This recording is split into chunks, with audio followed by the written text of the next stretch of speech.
मैं सवाल करता हूं इस मुल्क के बड़ों से, क्या यह मखदूमाबाद इस मुल्क पाकिस्तान का हिस्सा नहीं है? क्या यहां भी वही कानून लागू नहीं होता जो सारे मुल्क में होता है? अगर यहां भी वही कानून लागू होता है तो फिर कहां है वो कानून? कहां है वो मीडिया जो लाहौर, कराची, इस्लामाबाद जैसे बड़े शहरों में कुत्ते के मरने पर सारा दिन ब्रेकिंग न्यूज चलाते हैं? क्या उन्हें इस मखदूमाबाद में 3 मजलूम लड़कियों का कत्ल दिखाई नहीं देता? कौन पूछेगा यहां की पुलिस से? कौन पूछेगा यहां की पुलिस से कि कातिल अभी तक क्यों नहीं पकड़े गए? कोई केस अभी तक क्यों नहीं चला? कोई एक भी बंदा अभी तक गिरफ्तार क्यों नहीं हुआ?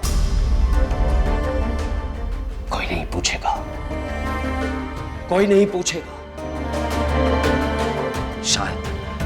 शायद यहां पर रहने वाले इंसानों की जिंदगी जानवरों से भी ज्यादा बदतर है। ऐसा कब तक चलेगा? कब तक चलेगा ऐसा? कब तक यहां पर रहने वाले मजलूम लोगों को इंसाफ नहीं मिलेगा?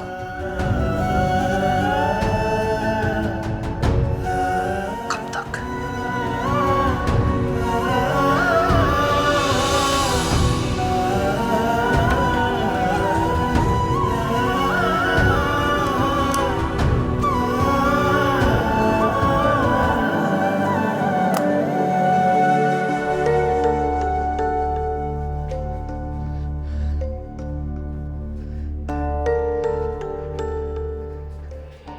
गुड़िया के बार बार बुलाने पर भी तुम नहीं आए। उसने अपनी जान लेने की कोशिश की है, इसलिए आपको बुलाना पड़ा। ये तो शुक्र है छोटी ने बर वक्त उसे देख लिया और मुझे बुला लिया। अगर उसे कुछ हो जाता हम तो किसी को मुंह दिखाने लायक न रहते। बोलने वाले की जबान कोई रोक सकता है? बस बेटा आप मुझे बताओ कब तुम तारीख दे रहे हो निकाह की? बस तुम उससे शादी करके हमें इस जिम्मेदारी से आजाद करो बेटा। कर लो शादी उससे। वो है कहाँ? हम मिलना चाहते हैं उससे। जी आइए, अंदर है वो। चलिए। उससे शादी कर लो बेटा, हमें इस जिम्मेदारी से निजात दिला दो। हम बहुत परेशान हैं गुड़िया की वजह से। आप परेशान मत हो, हम उससे मिलने फिर इस बारे में भी बात करते हैं। आइए।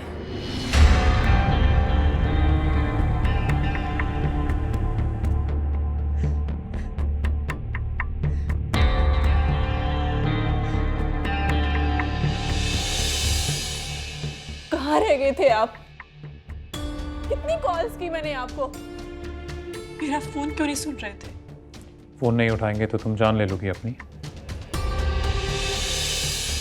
पहले आप मुझे बताएं कि आप मेरी कॉल क्यों नहीं उठा रहे थे? पता है ना, मसरूफ रहते हैं हम, 1000 काम होते हैं, बस इसी वजह से बात नहीं कर पाए। लेकिन आप मेरे लिए वक्त निकाल सकते थे, जैसे पहले निकाला करते थे। मेरी कोई कॉल मिस नहीं करते थे। मैं नहीं मिलती थी तो खुद फोन करके बुलाते थे। अब क्या हो गया? देखो रमशा, सबसे पहले तो हमें ये इमेच्योर हरकतें बिल्कुल पसंद नहीं। अगर एक दिन तुमसे बात नहीं करेंगे तो तुम क्या अपनी जान ले लोगी? और ये सब करके ना तुम हमारे दिल में अपनी जगह नहीं बना सकती, बल्कि अपने लिए नफरत ज़रूर पैदा कर सकती हो। आपने तो कहा था कि एक बार जिससे मोहब्बत हो जाए उससे फिर नफरत नहीं हो सकती। सही कहा, पर जो तुम कर रही हो उससे यही होगा। मैं कुछ नहीं चाहती। आप मुझसे वादा करें कि आप मुझसे शादी करेंगे। वादा तो हम कर चुके हैं और उसे निभाएंगे भी, पर तुम इस तरह ब्लैकमेल करोगी तो कभी नहीं होगा ये। अपना ख्याल रखो,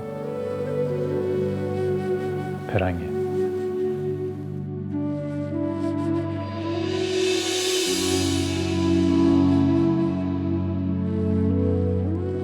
तो फिर क्या फैसला किया आपने? तेरी तो आपसे गुजारिश है कि इसी महीने की कोई तारीख रख लेते हैं। पता है, आपको अपनी बेटी को समझाना चाहिए था, खास करके सही गलत का फर्क वो समझाना चाहिए था। लेकिन देखिए, हमने बहुत सोचा, इतने माह तक हम सोचते रहे और आखिरकार यही समझे कि हम आपकी बेटी से शादी नहीं कर पाएंगे, कर ही नहीं सकते। देखिए, दुनिया जानती है हमें, इज्जत करती है। ये भी सब जानते हैं कि पहले ही एक बीवी है हमारी, एक बेटी है। अब आपकी बेटी से शादी कर भी लें तो भी उसे दुनिया के सामने बीवी नहीं मान पाएंगे, तो ये तो गलत होगा ना। फिर हम क्या करें? आपने उसकी हालत तो देख ही ली है, अब कितना इंतजार करें? आप इंतज़ार तो आपको नहीं करना चाहिए, और हम भी यही कहना चाहते थे आपसे। देखिए, एक अच्छा सा लड़का ढूंढिए और जितना जल्दी हो सके उसकी शादी कर दीजिए आप। ये आपके लिए भी बेहतर होगा और उसके लिए भी। ये क्या कह रहे हैं? आपने तो कहा था कि उससे शादी करूंगा। जी कहा था, बिल्कुल कहा था, याद है हमें। और ये भी याद है कि वो झूठ हमने आप ही के लिए बोला था। तो बेटी आपकी पेट से थी। जरा सोचिए, किसी को अगर पता चल जाता तो कोई चेहरा देखने आता आपका, कोई इज्जत करता आपकी। ये गलत है, तुम ऐसा नहीं कर सकते। देखिए, गलती तो हम दोनों ने की थी। अब बजाय इसके कि हम पूरी ज़िंदगी भुगते हैं, बेहतर है अपनी अपनी ज़िंदगी अच्छे से गुजार लें। आप बात मानिए हमारी, अच्छा सा लड़का देखकर उसकी शादी कर दीजिए। और किसी भी चीज़ की ज़रूरत हो तो हमें कॉल कीजिएगा, हम गाड़ी भेज देंगे। चलते हैं।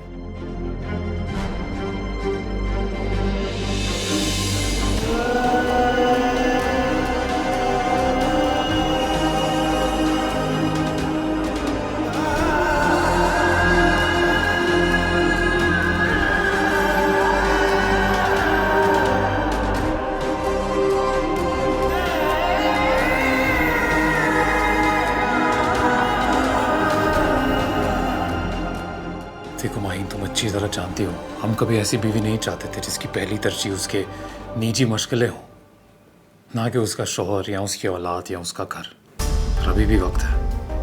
हमारे बीच जो ये बचा कुचा रिश्ता है, अगर चाहती हो कि बच जाए तो छोड़ दो ये सब।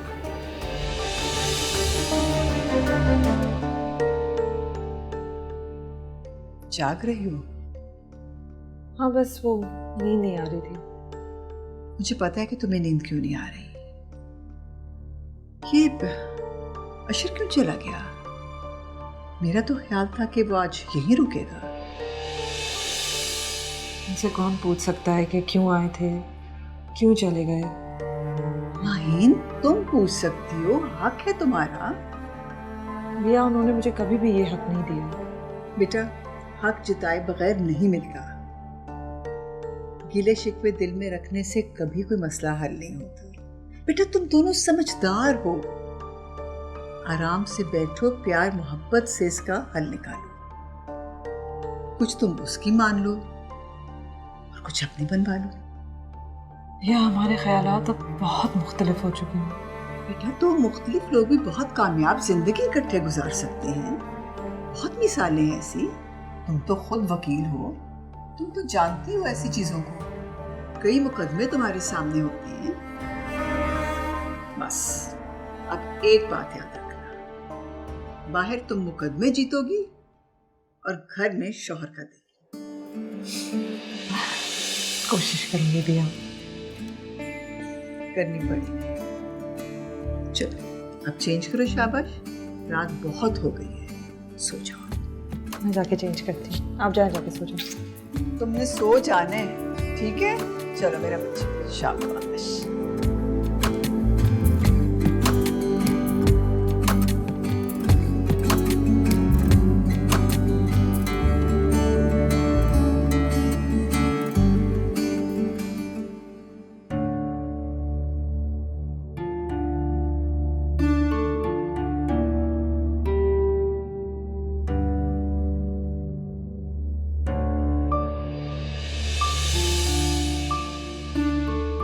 क्या कहा उसने? आप खामोश क्यों हैं? कुछ बोलने तो सही। क्या बोलूं? तुम लोग भी चुप हो जाओ। कोई तारीफ वगैरह मिली? कोई तारीख नहीं मिलनी उसकी तरफ से। उसने शादी से इनकार कर दिया। लेकिन वो तो कह रहा था कि झूठ बोला था उसने, झूठ कहा था उसने, फरेब दिया था। अपना गुनाह मिटाने के लिए उसने धोखा दिया हमें, बेवकूफ बनाया उसने हमें और हमारी बेटी को। मैं कैसे समझाऊंगी रिमशा को?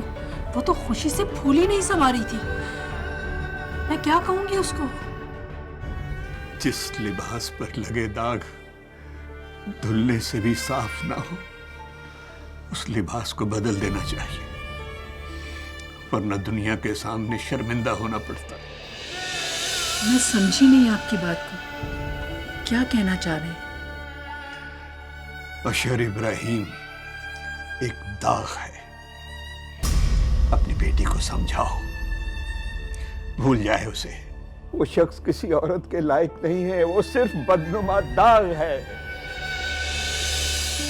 वो बर्दाश्त नहीं कर सकेगी, वो मर जाएगी। हम कौन सा जिंदा है, हम भी तो जिंदा दरगोर हो चुके हैं। गलती हमारी और हमारी बेटी की है, और हमें ही बर्दाश्त करना होगा, हमें ही बर्दाश्त करना होगा।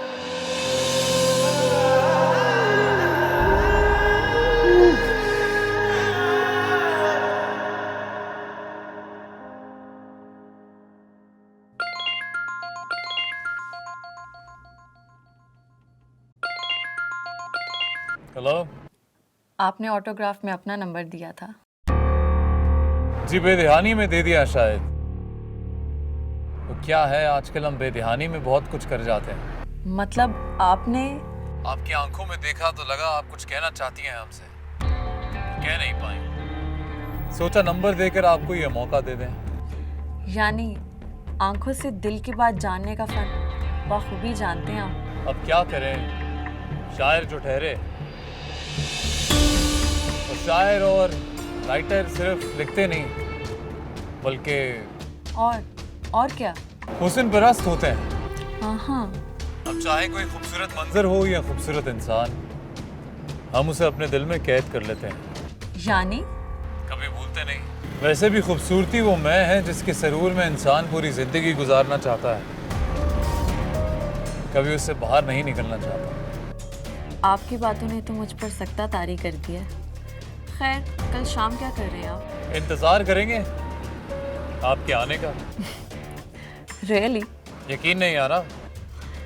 सच पूछे तो वाकई नहीं आ रहा। कल डिनर साथ करें? क्यों नहीं। अच्छा चलें, ठीक है, मैं आपको वेन्यू टेक्स्ट कर देती हूँ। हम इंतजार करेंगे।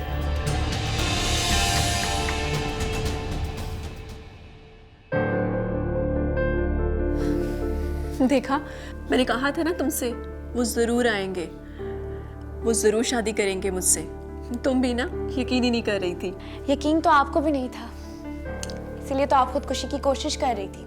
अच्छा छोड़ो पुरानी बातें, ये बताओ मैं अपना वेडिंग ड्रेस किस कलर का बनाऊं? खुद को संभालें आप ही, अभी भी वक्त है, कुछ सोचें इस बारे में।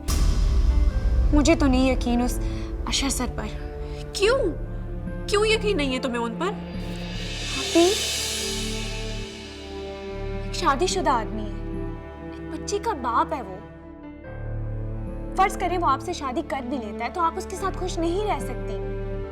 आपने कभी सोचा है कि आप कैसे एडजस्ट करेंगी उसकी फैमिली के साथ? उसकी बीवी है, उसकी बच्ची है, आप दूसरी बीवी बनकर रह जाएंगी। और आप जानती हैं दूसरी बीवी हमेशा दूसरी रहती है। तुम कोई अच्छी बात नहीं कर सकती? मैं दूसरी हूं या पहली?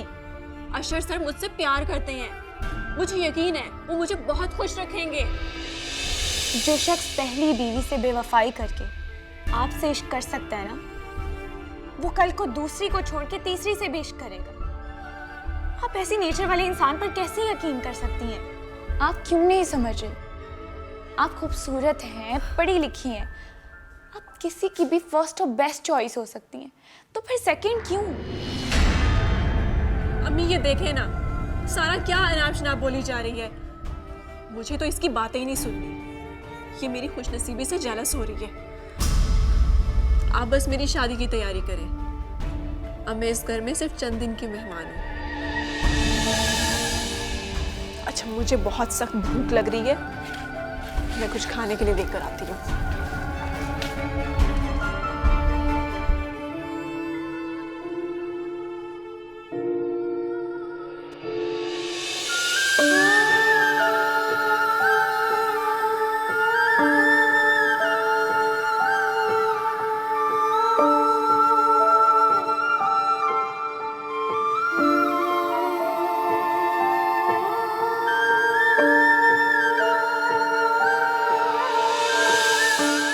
मुझे नहीं पढ़ना।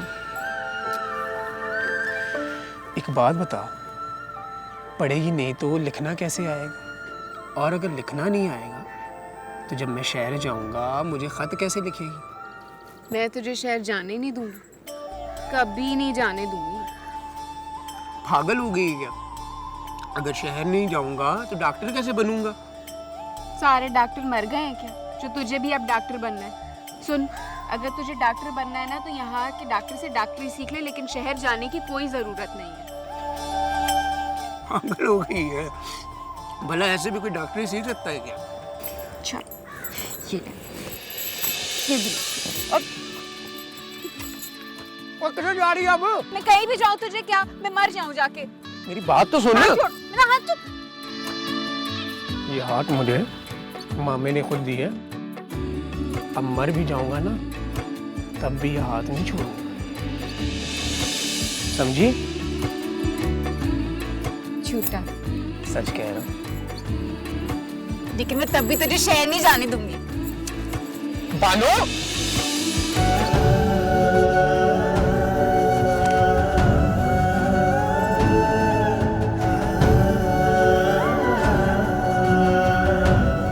बहुत झूठा है तू ज़फरी। कहता था कभी हाथ नहीं छोड़ूंगा, सब छोड़ के चला गया, एक बार खत भी नहीं लिखा। अब देख, जब तू आएगा ना तो एक बार भी बात नहीं करूंगी मैं तुझसे।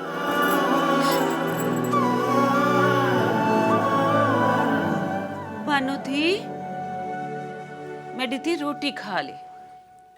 मुझे भूख नहीं है। हाय, कब तक भूखी रहेगी? कल से तूने कुछ नहीं खाया है? क्यों अपनी जान की दुश्मन बनी बैठी है बानो? कहा ना मैंने, नहीं भूख।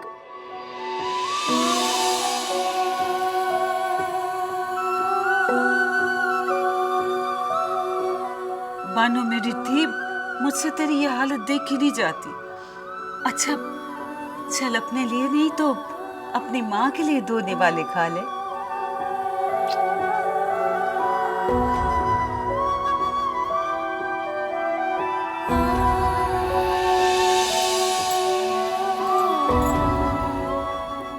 अम्मा, ये शहर यहाँ से कितना दूर है? हाय बानो, मुझे क्या पता शहर कितनी दूर है। मुझे तो बस शहर जाने वाली सड़क का पता है, और वो सड़क इतनी लंबी है कि नजर खत्म हो जाती है, सड़क नहीं खत्म होती है। मेरी धी भी चली होगी। चल, खा रही होगी मैं।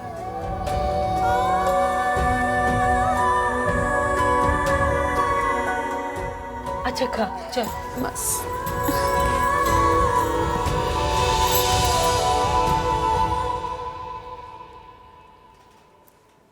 ये क्या कह रहे हो तुम? मैं सच कह रहा हूँ पापा।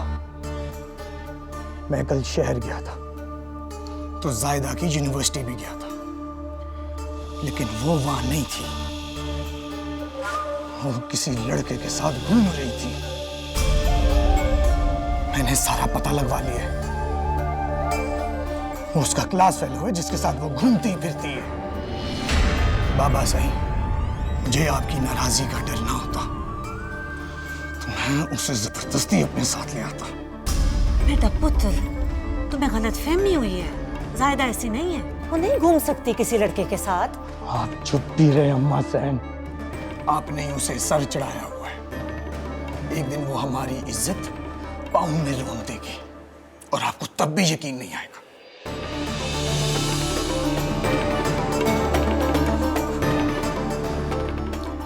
बाबा सही, आप उसे वापस बुलाने वाला फैसला जितना जल्दी लें उतना अच्छा है।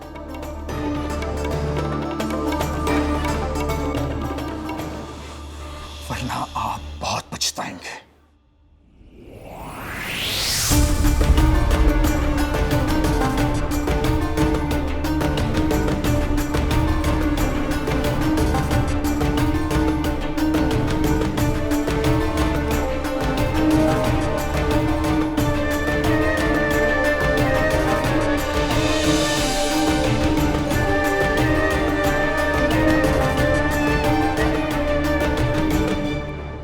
मेरी समझ में नहीं आ रहा कि अदा साईं को तुम्हारे बारे में किसने बताया।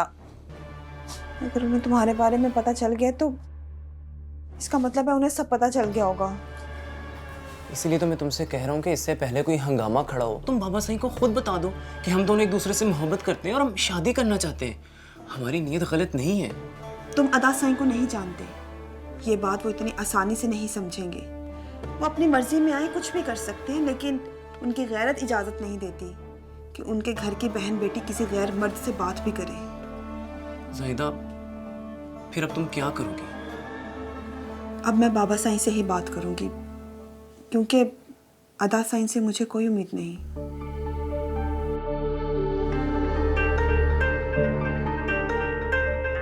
बाबा साईं।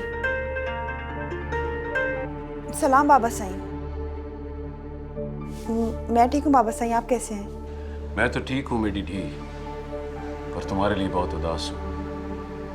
इतने दिन हुए तुम्हें देखे हुए, बस तुम जल्दी वापस आ जाओ। जी बाबा साईं, मैं खुद आपसे बहुत उदास हूँ, बस आपको देखना चाहती हूँ। लेकिन आप तो जानते हैं ना, मेरे फाइनल एग्जाम्स हैं। ये मैं नहीं जानता, बस तुम जल्दी वापस आओ। मुझे तुमसे कुछ ज़रूरी बातें करनी है मेरी ढी, और फिर 1-2 दिन ठहर के वापस चली जाना। जी बाबा साईं, मुझे बस 2 दिन दे दें, मैं यूनिवर्सिटी में लीव के लिए अप्लाई करती हूँ, फिर मैं आती हूँ। ज़ाहिदा, तुम्हारा वापस आना बहुत ज़रूरी है।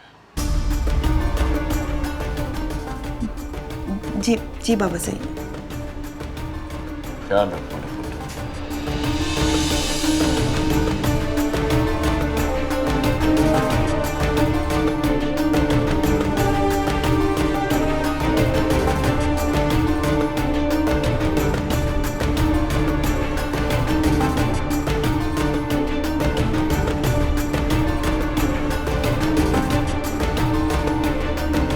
क्या बात है ज़ाहिदा, बहुत परेशान लग रही हो? वही हुआ जिसका डर था। बाबा साईं वापस बुला रहे हैं। ज़ाहिदा, मुझे लगता है कि अब की बार तुम घर वापस गई तो वो तुम्हें वापस नहीं आने देंगे। ये तो वहां जाकर ही पता चलेगा।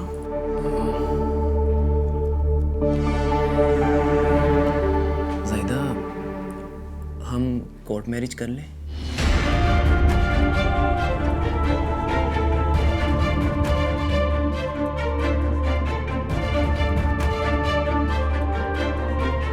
साईं, आप तो जानते हैं अनीस कितना जज्बाती है। कुछ ठान ले तो करके रहता है। वो तो पहले दिन से ही ज़ायदा की यूनिवर्सिटी जाकर पढ़ने पे राजी ही नहीं है। आपको उसकी किसी बात पे यकीन करके ज़ायदा की पढ़ाई नहीं रुकनी चाहिए। मैं अच्छी तरह जानता हूँ कि मुझे अनीस की किस बात पर यकीन करना है और किस पर नहीं। तुम्हें ज़्यादा सोचने की ज़रूरत नहीं है। मेरे ख्याल में उसने जितना पढ़ लिया है काफ़ी है। उसकी शादी करा देनी चाहिए। इस बार आएगी तो वापस नहीं जाएगी। मैं उसकी शादी कराऊंगा। नीज़ात को जितनी जल्दी हो रुखसत कर देना चाहिए। मगर साईं, ऐसे कैसे शादी करते हैं? मेरी धी पढ़ी लिखी है, उसके काबिल कोई रिश्ता भी तो नजर में होना चाहिए ना। बहुत परेशान होने की जरूरत नहीं है। मैंने फैसला कर लिया, बस तुम शादी की तैयारियां करो, रिश्ता भी मिल जाएगा।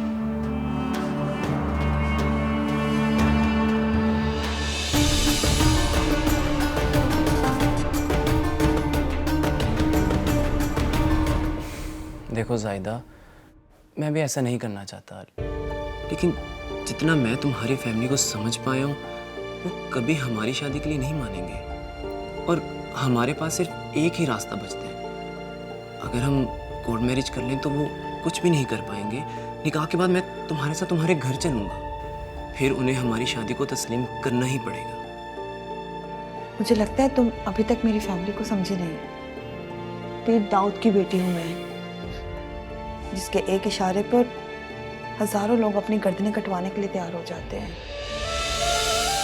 जिसकी बात को तस्लीम ना करने का कोई सोच भी नहीं सकता। माजिद, मैं अपने इतने इज्जत वाले बाप को रुस्वा नहीं करना चाहती।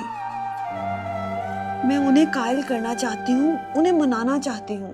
और अगर वो ना माने तो तुम्हें पता मैं तुम्हारे बगैर नहीं रह पाऊंगा, मर जाऊंगा मैं। जाहिदा प्लीज मान जाओ ना, हम कोर्ट मैरिज कर लेते हैं। माजिद, ऐसा नहीं हो सकता, बात को समझो। समझ तुम नहीं रही हो, मैं तो सिर्फ निकाह के लिए कह रहा हूँ। एक बार हमारा निकाह हो जाए तो वो कहीं भी तुम्हारी जबरदस्ती शादी नहीं कर पाएंगे। मेरी बात को समझो तुम। जाहिदा, मैं तुम्हारा बहुत ख्याल रखूंगा, तुम एतबार कर सकती हो मुझ पर।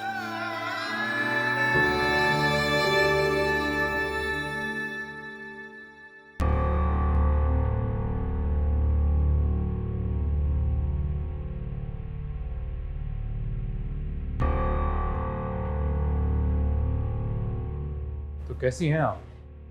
हाय, मैं बिल्कुल ठीक हूँ, मगर सच पूछे तो मुझे यकीन नहीं आ रहा कि मुझसे मिलने अशर इब्राहिम आएंगे, और वो भी मेरे बुलाने पर। I can't believe this. अब तो आ गए, अब सारी बातें खड़े होकर होंगी या बैठे? ओह, आई एम सॉरी, प्लीज बैठे। प्लीज बैठे। हाय, मिस्टर अशर इब्राहिम। ये मेरे फियांसी हैं, तनवीर।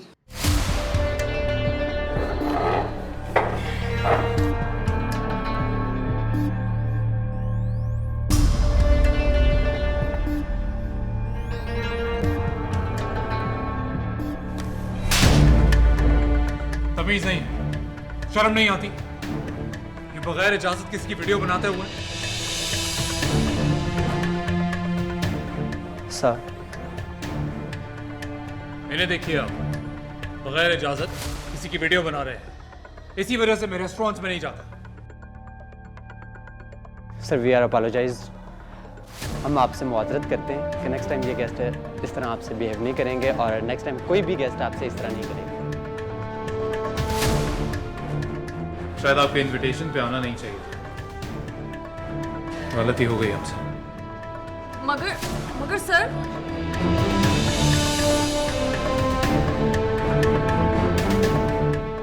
अम्मा, आप ये कैसे बात कर रही हैं? प्लीज आप बाबा साईं को समझाएं ना। मेरा भी यहाँ रुकना बहुत जरूरी है, वरना मेरी सारी मेहनत जाया चली जाएगी। मेरी दी, जो आग तुम्हारे अदा साईं ने लगाई है ना, तुम्हारे यहाँ आए बगैर बुझेगी नहीं। अम्मा, आपको मुझ पर यकीन नहीं है, बाबा साईं को मुझ पर यकीन नहीं है। आप लोग अदा साईं की बात को सच कैसे मान सकते हैं? जाहिरा, तुम पे यकीन है तभी तो कह रही हो, आ जाओ।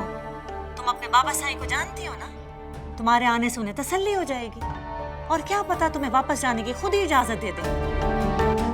लेकिन अम्मा, जाहिदा, तुम यहाँ आने में जितनी देर लगाओगी ना, तुम्हारे बाबा को मनाना उतना ही मुश्किल हो जाएगा। तुम आ जाओ, उन्हें नाराज मत करो, इसी में बेहतरी। जी अम्मा साहब, खुदा हाफिज।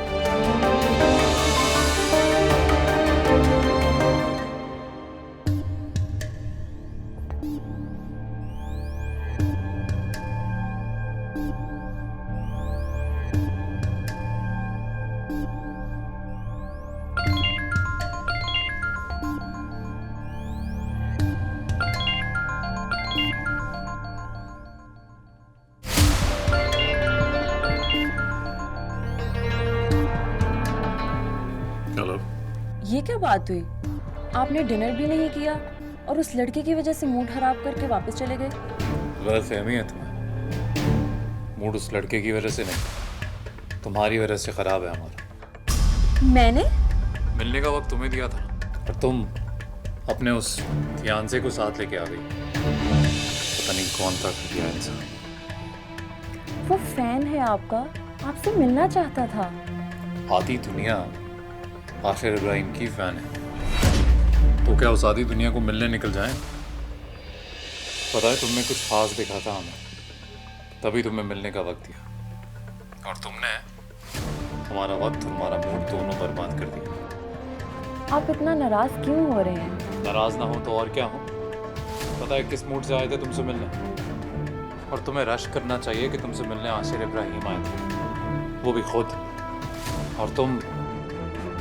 ऐसी कोई बात नहीं है।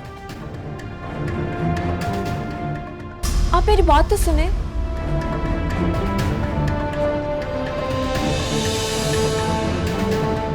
बहुत कुछ सुन रखा था मैंने आपके बारे में, और मैं जानती थी कि आप ही हमारी मदद कर सकती हैं।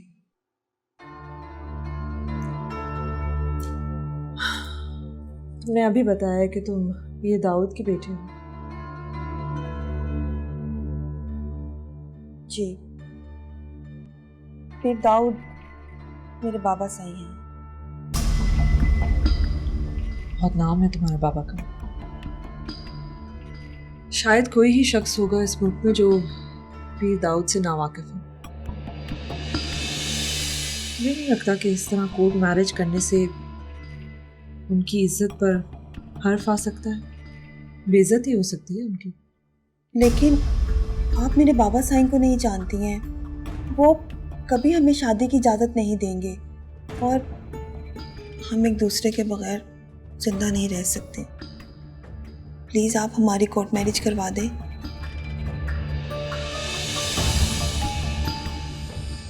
आई एम सॉरी, मैं तुम्हारी मदद नहीं कर सकती। लेकिन क्यों? मतलब आप ऐसे क्यों कह रही हैं? आप तो सबकी मदद करती हैं ना, और हम बहुत उम्मीदें लेकर आए हैं आपके पास। प्लीज़ आप हमारे साथ ऐसे क्यों कर रही हैं? देखो, मैं कमज़ोर मजबूर लड़कियों की मदद करती हूँ। तुम एक अमीर लड़की हो, वेल एजुकेटेड हो, वेल सेटल्ड हो। अगर तुम जैसी लड़कियां भी अपने बाप दादा के रस्म और रिवाज से डर कर कोर्ट मैरिज करने लगेंगी, तो ये सिस्टम कैसे चेंज होगा? बदलाव कैसे आएगा? और बाकी लड़कियां जो गांव और गोठों में रहती हैं, जो ये ख्वाहिश लेके निकलती हैं कि हम भी यूनिवर्सिटी जाएं, हम भी बाहर निकले, कॉलेजेस में जाएं, उनका क्या होगा? उनके तो वालिदैन तुम्हारी मिसाल देखकर उनको कहेंगे कि लड़कियां यूनिवर्सिटी जाके बिगड़ जाती हैं, खराब हो जाती हैं। तुम तो कहीं छुपकर अपनी मर्जी से अपनी जिंदगी गुजारने लगोगे, लेकिन उनका क्या होगा? उनकी तो जिंदगी और मुश्किल हो जाएगी। अभी सोचा है इस बारे में? नहीं, मैंने सिर्फ हमेशा अपने बारे में सोचा।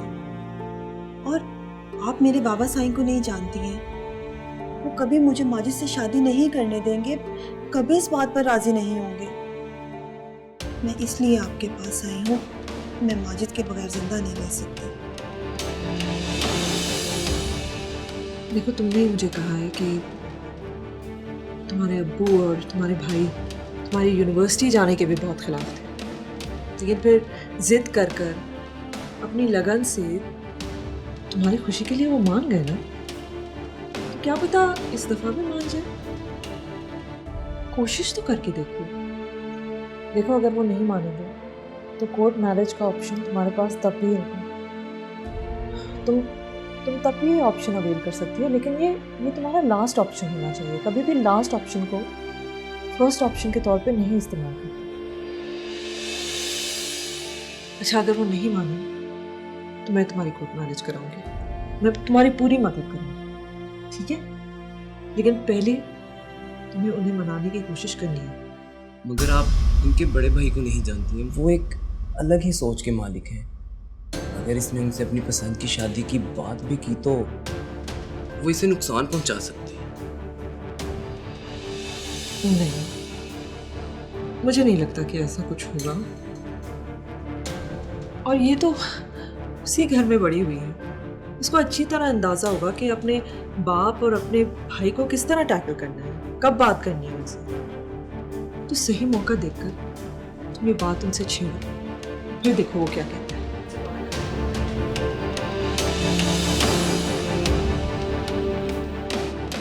चले?